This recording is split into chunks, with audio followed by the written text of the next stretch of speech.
हाय guys, good morning. So अभी हम फरीदाबाद में हैं। मैं फर्स्ट टाइम यहाँ पे विजिट कर रही हूँ और अभी हमारा शूट यहाँ पे है। आज से हमारी न्यू फिल्म स्टार्ट हो रही है। So very excited. और अभी हम लोग जिसके घर पे हैं वो लोग हरियाणवी हैं। सो थोड़ा बहुत हरियाणवी सीखेंगे इस बार। एंड अभी तो जस्ट मिले हैं, सबसे जब फ्रेंडली हो जाएंगे तो सीखेंगे भी। एंड बस अभी शूट स्टार्ट हो जाएगा थोड़ी देर में।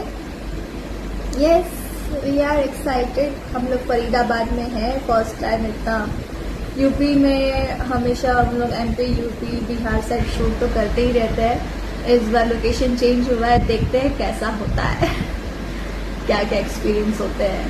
So wish me luck, love you all and have a good day. Love you guys.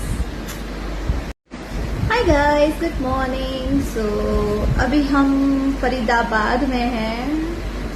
मैं फर्स्ट टाइम यहाँ पे विजिट कर रही हूँ और अभी हमारा शूट यहाँ पे है। आज से हमारी न्यू फिल्म स्टार्ट हो रही है।